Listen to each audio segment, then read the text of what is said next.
Hey guys, what's going on? Welcome into the Techno Tinker. Today is part two of the series build I'm doing on how to bring old hardware into a new light and give it a new life. I'm going to be screen capturing today, so please, if the audio sounds different, please bear with me. I'm going to try to do the best I can. I'm using my headset since I'm not using my camera for this. At the end, I will be doing bio stuff, so it will be off my camera, so the audio may change towards the end of the video. Please bear with me. I'm doing the best I can with what I have. So let's get into it. And the first section I'm going to be covering is if you installed a new hard drive or doing a new Windows install. If you know how to do a Windows install and know how to partition drives and get BIOS, well not BIOS, but drivers and stuff like that, then I will try to remember to timestamp right around now where you can skip ahead and then get to more of the nitty-gritty stuff. I'm trying to cover this just for any new people that may not know how to partition drives or kind of get into a Windows install and some kind of tips and tricks that could be really helpful with that. So to let's get started with that. The first thing that I would highly recommend if you're going to be doing a new Windows install is to get your drivers beforehand. If you do not, you won't have access to the internet on your computer because you won't have the drivers installed for your Wi-Fi, whether it's Wi-Fi built into the card or on a PCIe or USB hub. Get rid of that headache and having to use a second computer to do that with a thumb drive. Just get a thumb drive and get all of your drivers started now, so that way when you do a new Windows install, you have everything ready to go. Easiest way, if you're not familiar with how to find your system information on your computer to get your motherboard, chipset, LAN drivers, all of that, would be to go to System Information. And what you're going to want to look for is baseboard manufacturer and product. So this is an Asus RG Strix X570E Gaming. That's what you're going to want to look for. And so what you're going to want to do is then go to Google, type in the brand of board. All the websites are relatively the same. It's really easy laid out. But what we're going to do for mine, for example, is go to ASUS drivers. Go to, you can go to the download center or drivers manuals. You're going to type in exactly what you have for the model. So mine is an X570 TAC E. So we're going to do that. There's mine. So now we're going to go to driver and tools. So once you're in driver and tools, this is where you could also get BIOS too. So if you're wanting to do new BIOS, update it, this is where you would download it, stick it on a thumb drive, and then get into BIOS and do a BIOS update that way. I'm not going to get much more into detail on this video, but I can do that in a later video. You will then go to driver and tools, select your Windows, and then these are all the drivers you'll download, put onto the thumb drive, and you don't have to use all these, like if you're not needing some like the VGA drivers, Bluetooth, stuff like that. The more nitty gritty ones would be LAN, wireless, chipset, audio. If you're using utility, I use Armory Crate, so that's a big one for me. Software utilities can be another good one. Just depends on what you're using, but this is the stuff that you'll need. If you're using an external Wi-Fi card outside of the motherboard, if you pull off the side cover, should be able to get a good look at the name of it, Google it, do the same process, go to the product's website, look for the model number, and then download the drivers that way. And that'll get you back up online. Once you get your drivers on a thumb drive and that's ready, you're going to want to then do Windows. You're going to want to do Windows Media Creation Tool, and then go find the one that says Windows 10 Disk Image ISO File. Once you get into this tab, once you get in, you're going to see a link to download Windows 10 installation media. You'll download it, follow the prompts, super easy laid out. You're going to want to create an ISO bootable file, and you'll need a minimum of a 16 gigabyte thumb drive. It can be as big as you want, can it be smaller than 16 gigs. And you follow that, that'll give you everything you need to install. Just put the thumb drive into your USB port and then restart it. It'll should boot you into the Windows 10 media installation.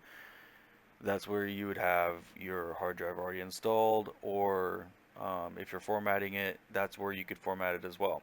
Now, if you have multiple hard drives and you want to install it on a specific hard drive, remove all the hard drives that you aren't going to be putting it on to where you only have one hard drive in there, and that's the one you're going to want to install Windows on. Because once you have multiple hard drives of the same size, you can't tell the drives apart. It'll all just say, 999 gigs for 1 terabyte, blah blah blah, 500 gigabyte, 500 gigabyte. You won't be able to tell which one is where, and if it's an NVMe or a SATA drive, anything like that. Leaves a headache, or relieves a headache if you do that. And then another thing, when it asks for a product key, if you don't have a product key, there'll be a little button at the bottom to click skip. Once you skip it, it'll then let you finish the Windows 10 installation. You do not have to enter a product key if you do not have it. The only difference will be at the bottom right, you'll have a watermark that says activate Windows. Other than that, you have a full functioning Windows. So do with it what you will. If you want to pay for it, activate it, great. If you don't, great. So then after you do that, I'm going to assume at this point that you have Windows 10 up and running and you have the BIOS up. If for any reason you created or installed an extra hard drive and you don't, when you plug a new hard drive in, Windows won't automatically set it up for you. You have to set that up. So to do that, super easy, only literally takes not even a minute. What you're going to want to do is go down here, type in create partitions, create and format hard disk partitions. Once you open this up, it'll show all of your hard drives, and you're going to look for one that is blacked out that says unallocated. When you find that, you're going to right click on it and click new simple volume.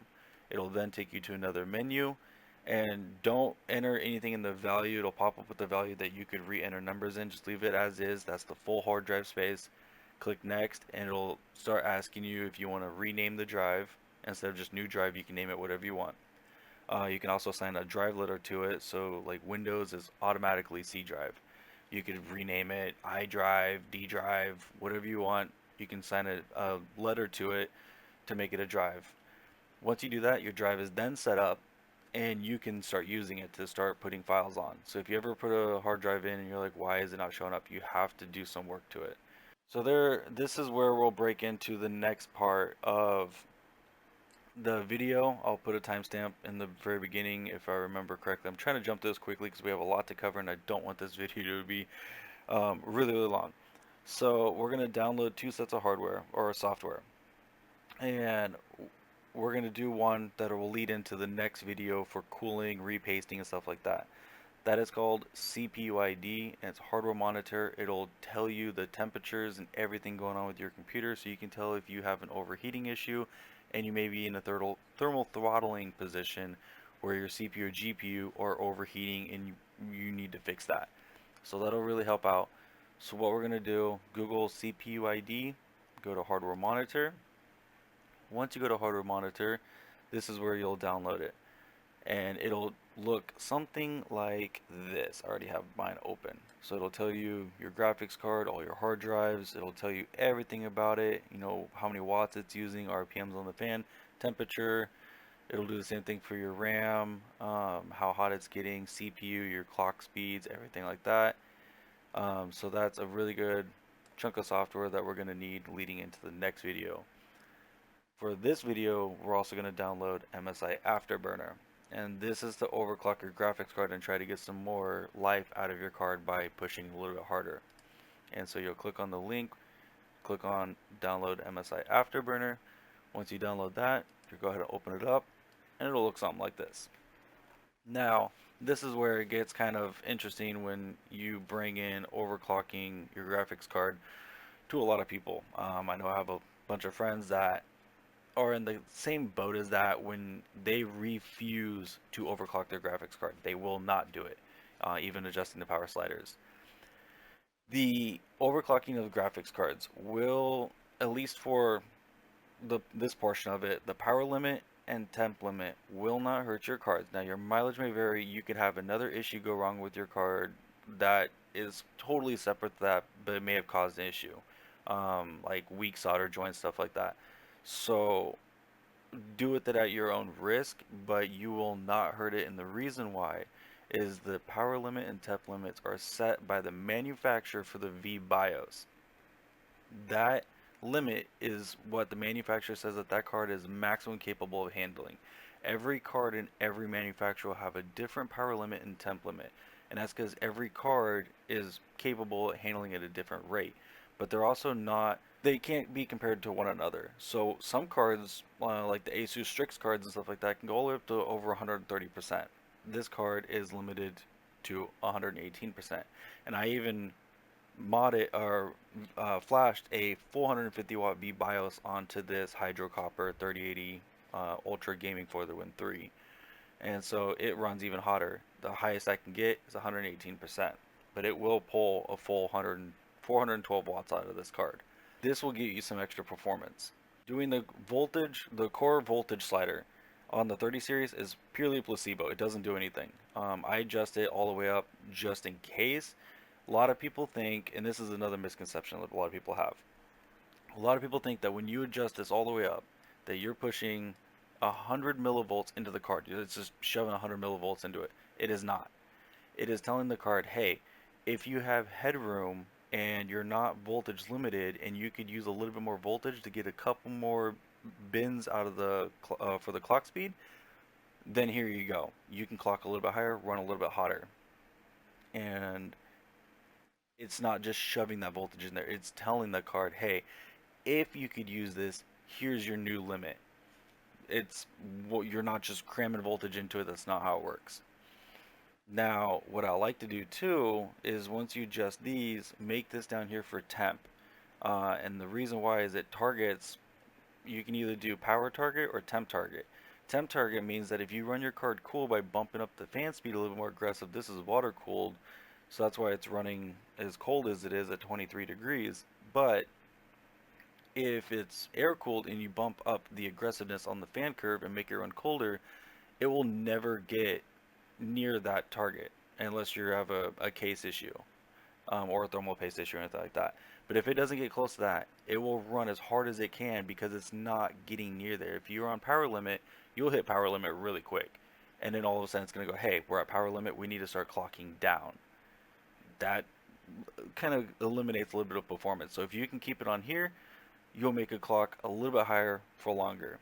And then with core and memory, you can adjust that.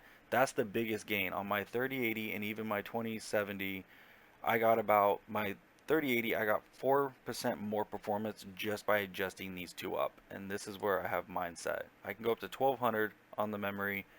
I have it set for 1100. This gives me a 4% boost in FPS that I just did with Cyberpunk 2077 on 2.0 with DLSS and DLAA and all of that resolution kind of tweaking turned off. My 2070, I got it was like 4.25% if I remember right. It was like 4.25%, 4.5% boost by doing these two as well with these sliders maxed out. If you don't feel like doing that and you're not comfortable with it, that is fine. At least do these three. That'll save you a lot. Make sure you also hit this little window icon because that'll make it automatically boot up MSI Afterburner with all of these sliders that you adjusted. It'll do it on startup so you don't have to keep redoing it. Now there's something else that we're going to do for the GPU that I see very few people mentioning, and you can gain a little bit of performance out of it. Not much, but I mean anything on an older computer is better than nothing. I don't know if it works with AMD or Intel, so keep that in mind. But what we're going to do is we're going to go to NVIDIA Control Panel, right click, go there, Manage 3D Settings, Global Settings. Now we're going to come down here to Power Management Mode. And instead of normal, you're going to go prefer maximum performance, and that'll make your card clock a little bit higher. And then a really big hitter one is texture, filtering, quality. Instead of quality, you're going to go high performance. You won't really notice any loss visually, but you will notice at least a couple FPS gain by doing that. And then make sure you hit apply down here. Those two are something I don't see very many people hit on, and it can actually make a difference. Same thing when you're in a video game, like Cyberpunk 2077. When you go into the settings, make sure you enable reflex with on plus boost, and that will also make the graphics card boost up higher, because the game with reflex will tell the card, hey, this is enabled, let's boost up a little higher. All of that being said, I'm going to kind of move on to the next area, and that's going to be Windows kind of startup increasing. And so if you have an older Windows, say 7, 8, Vista, anything like that, if you go into Control Panel or a Task Manager, I'm sorry, Control Alt Delete Task Manager, or for Windows 10, you can go Control Shift Escape. Control Shift Escape will bring you to the same thing. For Windows 10, for this, you're going to click on the Startup tab. Make sure you deactivate as many apps on here as possible that you do not need to run when Windows starts up. These can drastically kill your startup time. Um, ones that you need enabled, leave enabled, but as many as you can deactivate, it will really decrease your startup time. You start running more, especially on an older system, you can shave off 10 seconds or so. Now, on an older Windows, this tab will not be here. What you have to do is you're going to go down here and you'll see a little run box. You'll click on run. For me, I can just type it in. It'll bring this up. You're going to type in msconfig. And what that'll do is bring up another menu, and you'll click startup. When you click startup, this isn't here because it's now moved over here for Windows 10 and 11. Older Windows, this will be here. So this is how you would deactivate it here. Go to run, msconfig, go to startup. Outside of that, what you can also do is go to disk cleanup for your C drive. Now, if you don't do this from time to time, you can gain, there'll be a lot of stuff in here. There's been times in the past where I've had like 10 gigs because I don't empty my recycling bin and stuff. You can gain a lot of space by emptying this out regularly. I would recommend doing it, from time to time just to kind of free up space. Another thing you can do is if you're running a hard disk drive, not an SSD, do not do this with an SSD, and I'll explain why in a second. I need to change mine. Windows, apparently, I found out earlier today when I was kind of going through some of the stuff on my computer, I found out it automatically turned it on, and it's been doing it on my hard drive, so I need to turn that off. I'll do that after I get done recording this video. Make sure that's turned off if you have SSDs. If you have a hard disk drive, make sure this is turned on. You'll greatly reduce your load times and increase your responsiveness with hard disk drives. They get cluttered up really fast, uninstalling, reinstalling, installing new stuff, uninstalling stuff. The data on the platter gets really unorganized, and so what that'll do is reorganize it in a way that it can read on the platters it's spinning the most efficiently. And then for SSDs, the reason why you do not want to disk defrag an SSD is the controller on the SSD writes all of the data to the memory modules already in a super efficient way. So you aren't gaining any performance, but where a hard disk drive platter has an infinite amount of writes on it essentially, a memory module on an SSD has a finite amount of writes. You can only write to it so many times before you have degradation. And then that's when you start running into corrupted sectors on it. The memory modules can start going bad. You have apps getting corrupted or just straight up not working and stuff like that. It's not going to just, if you do it once, it shaves off a lot of time. It won't shave off hardly any, but you are degrading your SSD and shaving the lifespan out of it for no performance gain. There is things people are saying about the new Windows trim for SSD apparently isn't as bad for it. I don't. Like I said, I need to change this and I'll do it later. Another thing that I would highly recommend is when you go to this PC, if you are running SSDs, do not run your SSD above 80%. Leave 20% of your drive roughly available. Once you get into about 10% or so, it'll turn red. It'll have a little red bar here. I don't remember if there's a little red bar, if the whole thing turns red from blue, but you'll see red on it. Once you get into about above 20%, the SSDs will start slowing down for read and write times. They're getting too full, and you will start losing performance out of them. The fuller it gets, the slower they will go. Same thing if they get hot. If they get hot, they slow down. So you need to keep them cold and a lot of open space to keep the SSDs going fast. Once you get it to about 95% and higher, you'll actually have issues, and I've ran into this issue before. You'll have weird things going on with your computer, like you'll have icons on your desktop just straight up disappearing. You'll have apps that just refuse to work and won't work, or will load up and work and then just stop working or even get corrupted. The SSD is so full that it physically cannot work. So if you have that issue and you notice your SSD is extremely full, that is why you need to either install another hard drive, get a bigger one, start deleting stuff, make some room on that drive, and those issues will go away. But just know that SSDs have a finite amount of writes to them, so doing defrags will shave off some lifespan for that. So now, this is where I am going to have to stop screen recording and kind of move to the camera because I'm going to get into BIOS. Again, sorry for the audio or the video quality on this. I wish I could screen capture, but I can't screen capture in BIOS. Now, what we're going to do here, there's going to be a couple different things that we're going to do here that I'm going to talk about. First, if you have Intel, when you put RAM in your computer, kind of like with the hard drives, it will not go to the recommended speeds that you bought. So say you went out, bought new RAM for your computer, you're building a new computer, you got say 3200 megahertz DDR4. When you put all of those RAM sticks in, they will not just go to 3200 megahertz. And for the timings that they are, it won't input the timing, it won't input the voltage, it won't do anything. It will run at the base frequency that DDR4 is, which is 2666, and then very, very loose timings. So you will not be getting the performance that you paid for. Now, what you have to do is if you have Intel calls it XMP, Extreme Memory Profile. AMD labels theirs AM4 and less is labeled as DOCP. If you're on AM5 AMD platform, that is now called Expo.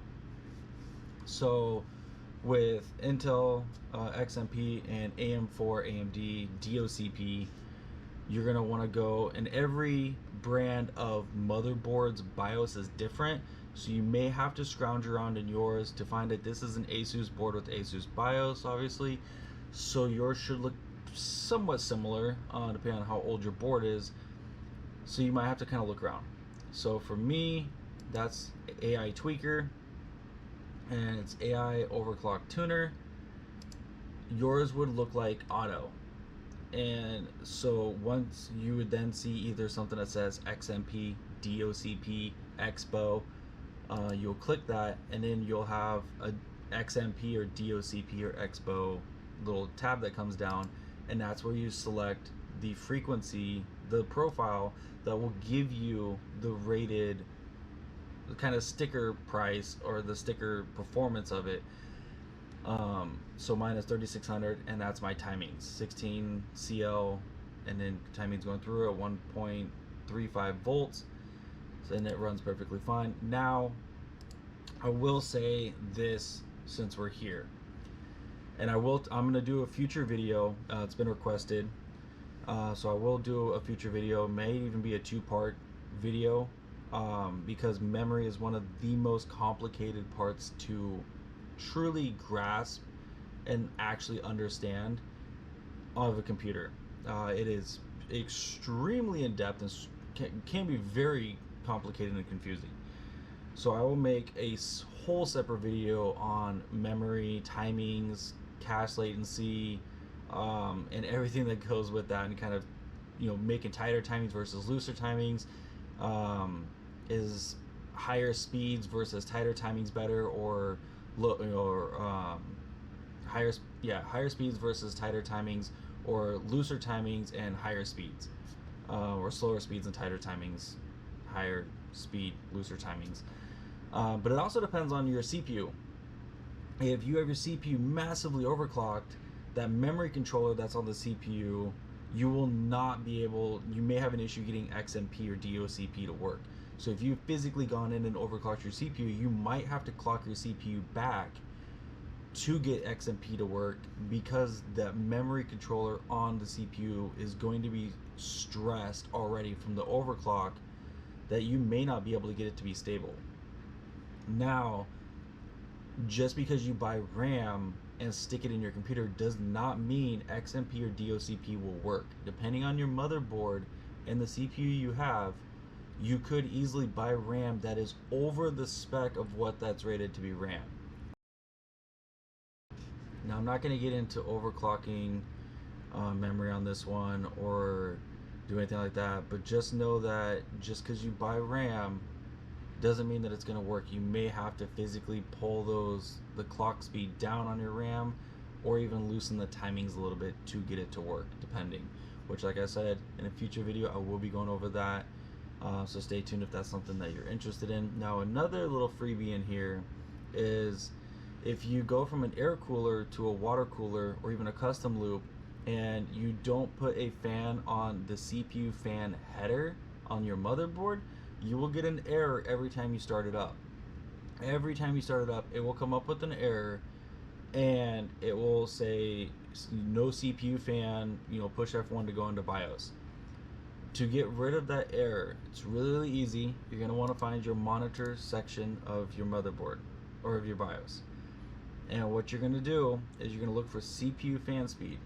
You're going to make that, instead of monitor, you're going to click ignore.